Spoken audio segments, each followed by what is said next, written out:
زه تاسو ته یوه کیسه کوم. یو نفر زه د مقریانو نه راتلم، زما یو کراچۍ لرله ده، کله بیت الریان خرڅول، کله کچالو فلان بستان.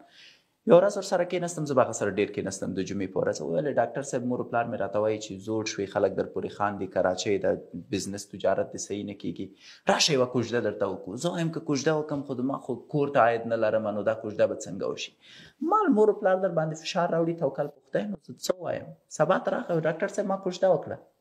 ولې؟ مور و پلار فشار وه. اوکې صحیح ده.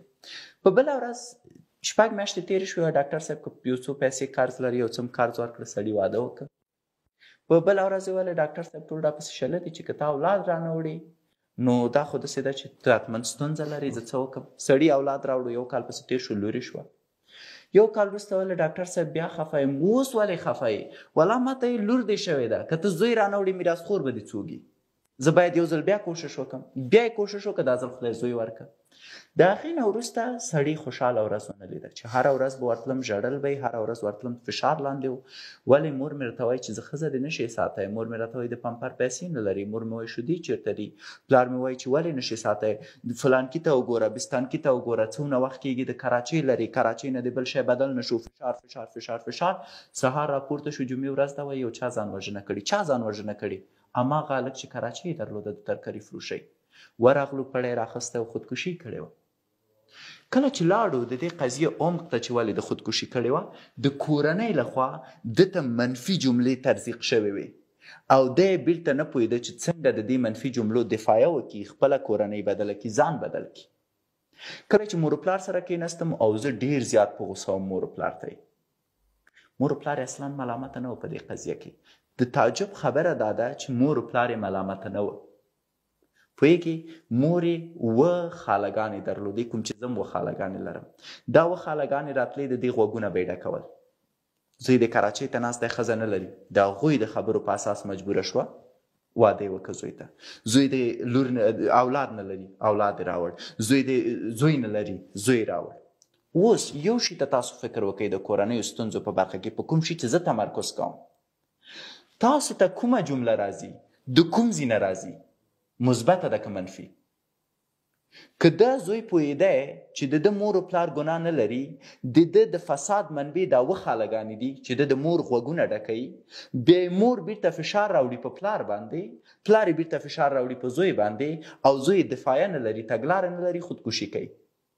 کله چې زما مور وغواړي ما نه ډېرې پیسې واخلي، پوهېږي چې څه کوي؟ پلار ته مې ځي، شکیب وګوره ښه صحیح معاش لري، ما ته پیسې راکړې، دا زه چیش ته ورسوم، زه په وړه راوړم، زه په غوړي راوړم. پلار مې د مور ژړا وګوري، زه به د چاره وکړم. زه کور ته راشم، پلار مې ناسي برګ، پلار څه خبره ده؟ 2 روپۍ سړی نه یې. زه وایم خبره کوه، منفي انرژي نه غواړم.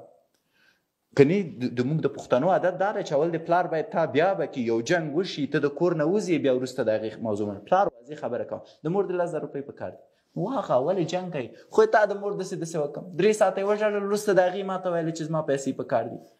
اوس تګلاره زموږ ورکه ده. اوس مور مې هېڅکله په پلار فشار نه راوړي، ځکه ما ورته ویل هر چې ته ضرورت لرې ما ته یې ووایه. سو زما پوښتنه دا ده، څومره تاسو وخت تېروئ د کورنۍ په ټریننګ کې چې د هغوی منفي جملې په مثبتو بدلې کوئ او هغه مثبتې جملې تاسو د انرژي په توګه واخلئ. تا ویلې ما ته یوه جمله وویل شوه، ناول مې لرې کړه، نه به دې لرې کوم، ګناهګار ته یې. ته داسې یو محیط کې ناستې خبرې کوي.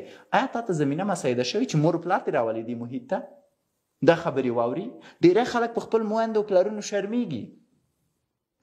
زه په کوم دفتر کې چې کار کوم، موږ یو غټ هال درلود، یو محفل و. ما مې خپل پلار راوسته هلته، په هغې محفل کې کنسرت و، یوه جنۍ وه سندرې ویلې. هغه مې ویلې تا داسې وکړم، دفتر کې دې ښځې ګډېږي. هغه محیط داسې دی، ته باید عادت شي. اوس ما پلار ما درک کوی شي، ځکه شرایط بدل دي. زه 2020 کال کې یم، زه په رسنیو کې کار کوم. ولې مې درک کوی شي چې ما مې پلار خپل راوړ؟ تاسو کې ناستو خلکو کې یو څوک ما ته ووایي چا مو خپل پلار راوړی دلته، خپل محیط د کار ته، تر څو وګوري چې ستاسو زوی چیرته دی، په کوم محیط کې دی، په کوم شرایطو کې دی.